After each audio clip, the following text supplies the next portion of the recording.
Everyone, and thank you very much, Tony. I'm not sure I'm actually going to be able to address all those interesting issues you raised, but I'll do my best to at least answer the question of how will urban growth drive design excellence. But before I do, let me first say that I think this morning's speakers were really thought-provoking and very interesting. Paul, in terms of the Grattan Institute research into looking at cities and how they need to drive economic productivity in a post-mining boom world, supporting the knowledge economy with efficient transport to support labour productivity, with access to jobs, with greater social equality, makes a lot of sense. Equally, Philip, with his views about, well, that's very interesting from a rationalist point of view, but what about the emotive? What about bringing beauty back into city design? What about design excellence? So today, I guess those rational arguments, being a civil engineer and lawyer, make a lot of sense to me. But I guess from my perspective, I've also got a personal motive that links a bit to Philip's point, and that's the fact that I really love Sydney. I think it's a fantastic city. I've lived here all my life. I intend to live here all my life. I've travelled extensively, but I can't find anywhere as good as Sydney. So, you know, being urban growth is a tremendous opportunity, but I want to reassure everyone in this room that we're not just economic rationalists. We are focused on quality outcomes, creating vibrant communities, creating something of aesthetic longevity and enduring beauty, and we're here to talk today about how we can inform and create world-class design, certainly not mediocre design. When I said to Andrew Nemo, and we had a quick chat before I agreed to come today to speak, I did declare to him that I'm not an architect, so please be gentle with me. I might actually expose my soft underbelly a couple of times today, being a real estate developer and former strategy consultant as well. But look, even though I'm not an architect, I think like everyone in this room, I can imagine a better city, and I do have a vision for Sydney, and so does urban growth. And that is one of vibrant communities, diverse housing, efficient transport, and world-class design. But the barriers we face as the government's urban renewal authority are in many ways philosophical and ideological. They're not actually physical barriers. We have the engineering know-how to unblock and redevelop Sydney. That's a given. We have the economic muscle to do it as well. We also have the financial capacity to do this. What we actually don't have is a consensus on how best to do it. And I guess the philosophical agreement as to what is the right approach to rebuild the city. So today, I want to actually spend a fair bit of time focusing on process and governance. That might not be particularly sexy to architects, but from our perspective, it's what needs to be agreed up front to make these things crystal clear. And I guess I need to also clarify for everyone in this room what exactly the role of urban growth is. So we as urban growth have been created as a state government agency to address market failure. How do we actually unblock a portfolio of major urban renewal projects across Sydney, predominantly with anchored by government land that has been subject to a myriad of market failures? And our role is predominantly to work across key stakeholders, including government, to unblock those precincts, to bring them through a process of participation and collaboration to wrap around them a business case that can then enable the private sector to deliver world-class outcomes. So our role is actually to herd the cats, to unblock government, and to bring these things through a pipeline to market.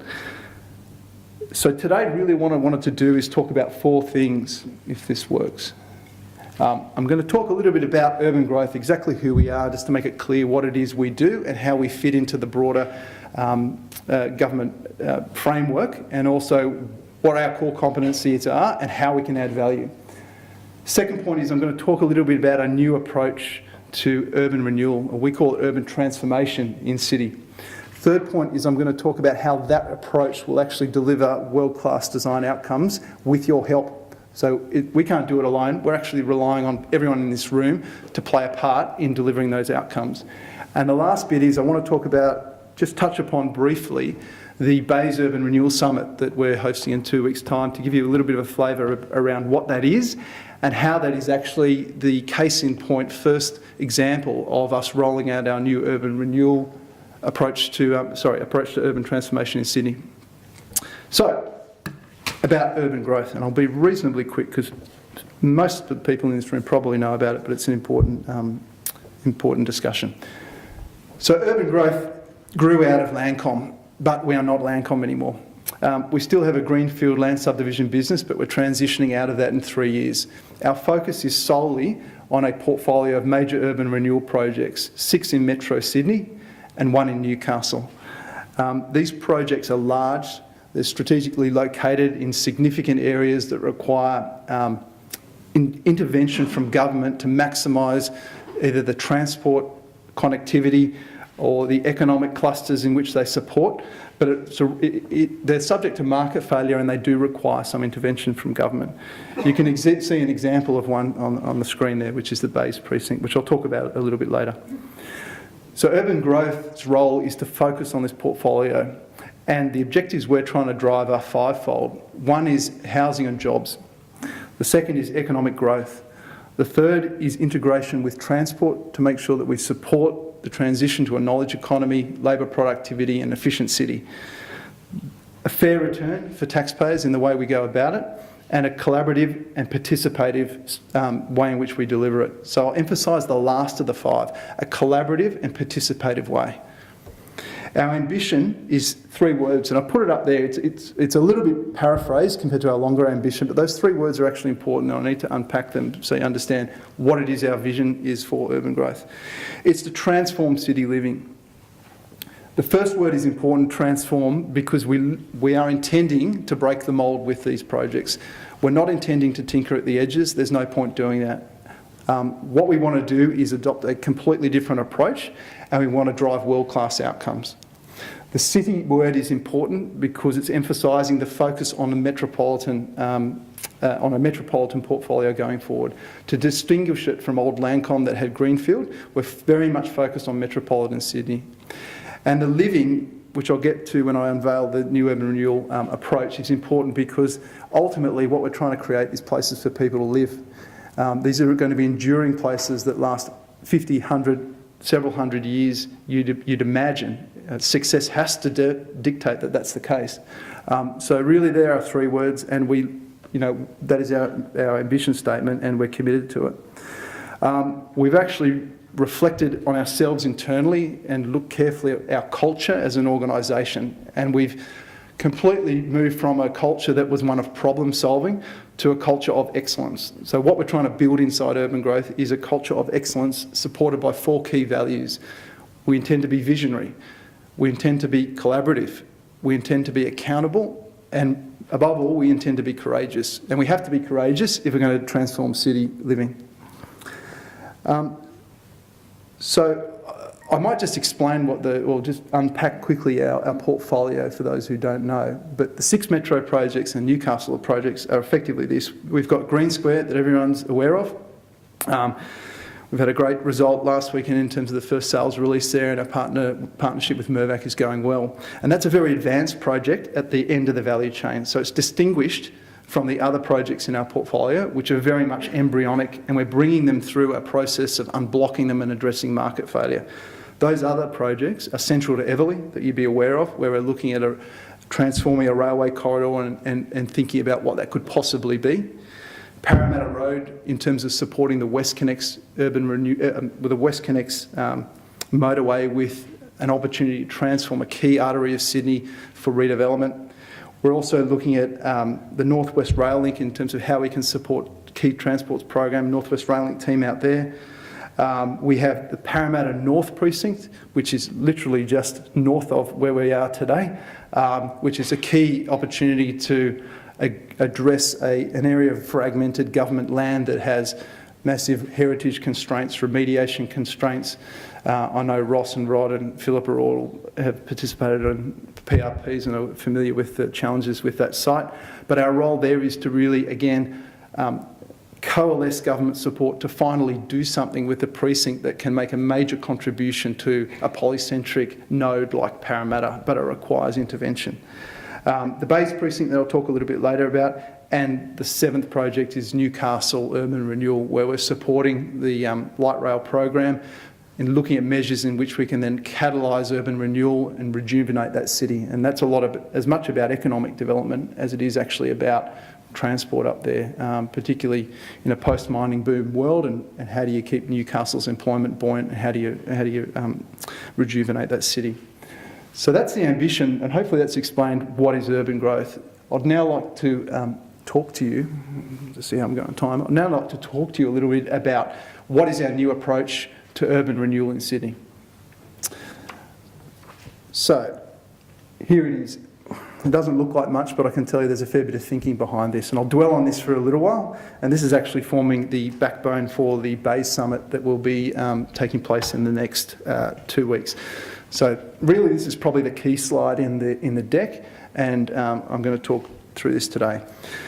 So because these projects that we've got are highly complex, there's no simple way to move forward with them unless you rethink the approach. Now, we did a whole lot of soul searching and global benchmarking to determine what's the best way to think about urban renewal in Sydney going forward. And we've developed this new approach that we call our city transformation life cycle. And it's a method for both conceiving as well as delivering major projects. And it's absolutely not business as usual. Let me stress that this is absolutely not business as usual. And if I can be so bold as to quote Pedro Rodriguez de Almeida, Head of Infrastructure and Urban Development at the World Economic Forum, through our conversations with him to date about this, he said, "This is a compelling initiative and a true catalyst to city planning and financing in Asia Pacific that serves as a role model for collaboration." So thank you, Pedro. But what's so special about this is really that it starts with thinking and it starts with collaboration. What it doesn't start with is a master plan. So it starts with trying to actually take time to conceive of what could these places possibly do for the Sydney's future. What is the sort of vision, if you like, of potential land uses, a potential heritage contribution, a potential sustainability contribution, the potential pathway for an engagement before we start jumping to master planning, which traditionally has been the starting point for a lot of these things. It's supposed to be a closed loop where we start by thinking, we talk about how we're then going to fund it and unblock it, then we get to the point where we're talking about building and master planning, and finally, and most importantly, we spend a whole lot of time conceiving of the communities who ultimately will inherit and make these places theirs. So the living element is completely new and important. It's a legacy function, and that feeds back into the thinking again. So it's a closed loop, whole of life process that takes elements of design thinking that Lucy touched upon this morning. So we want to have that sort of convergence, divergence, iteration, conversation to get to a point where we can devise a strategic plan that is compelling and has got, I guess, the hearts and minds of people behind it. Because as I said before, the barriers to these developments are predominantly philosophical, not physical, not economic, and not financial. It's about, do we want to do it? How do we want to do it? How should we best do it? Who benefits? And is it addressing their needs? It's also critical that this framework adopts a long-term perspective so that we're thinking about, as I said, the communities that we're creating and their enduring benefits that flow from the communities. So I'm now just going to talk about each of those 4 elements in a little bit more detail. So what does it actually mean? So in terms of thinking cities, it's all about generating a strategic plan. It's about what is the vision for this precinct? What is the right governance? How do we balance the needs of the competing stakeholders involved in it? From those conversations can we use to then inform land use, transport, infrastructure? How do we start unveiling from a philosophical approach the initial parameters regarding heritage sustainability, and how do we devise some KPIs to measure the success of this project as we move through it? It's about stakeholder engagement. So you'll see when we come to the Bays Precinct and the Bays Summit that we're starting with bringing some international minds, starting the conversation at the Bays Precinct Summit. We've then got a Sydney side of summit in May taking place where we can then take that to the next level. From those 2 conversations, we'll then be able to create a strategic plan, and that's the outcome of the first box. The type of questions that we're seeking to answer is, what is the role of the precinct for Sydney? And they will differ.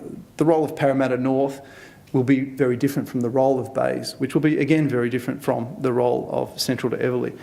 And we need to acknowledge and think about it in a portfolio sense, because I think that's the power of actually having an organisation like Urban Growth and having a portfolio overview, because you then get to determine, should we actually have 5 different technology hubs in Sydney? Is there demand for 5 different technology hubs in Sydney? How does that actually link with our long-term prospects of economic growth? What's the right thing to be doing across the Sydney as a portfolio? How do we decant social housing? How do we look at affordable housing? Wicked questions like that can't really be answered in isolation looking at one precinct alone. You actually want to look at multiple at once and work out how you can best place your efforts. So the other types of questions that you ask in this thinking phase are, who are the people that make up the future community? And are they different today to what they will be in the future? And how do we capture the needs of the future and the wants of the future in the process up front? What are the conditions for success? What's the land use infrastructure? What's the role of government? So big, hairy questions that we all need to address and resolve in point 1. Point 2, the funding cities, is about identifying a pathway to fund the delivery of the strategic plan. It's not actually coming up with the master plan yet. It's identifying a pathway to say, okay, we've agreed what the strategic plan should be. Is this realistic? Can we do it? Do we have the resources? Can we find the finance? Can we find what level of government involvement do we need? What level of industry involvement do we need? How do we stage it? It's about asking the reality check questions of, we've got a great plan, but is it deliverable? So the types of questions that you'd imagine emerging in point 2 there are things such as, how do we fund transport, social infrastructure, amenity? What global methodologies and funding methods can we bring here? How do we stage this project to achieve a balanced outcome? The third box in terms of building cities is where you traditionally think of planning, design, architectural involvement. Now, it's not to say that we won't have that involvement in the thinking piece, we absolutely will. But this is really the traditional point where you envisage a master plan being created, where you're looking at how you truly leverage private sector and industry and professional know-how to add value in terms of translating a strategic plan into concrete plans on a map. And where you're looking at how do you actually think about your proponents, the market depth, the availability of talent to actually address the built form delivery. Now, I'm not going to start talking about how do you define design excellence and what is it today, because again, I'll be exposed. But that is the point where we will absolutely need the capabilities of quality urban designers, planners and architects to help us to get the best outcome.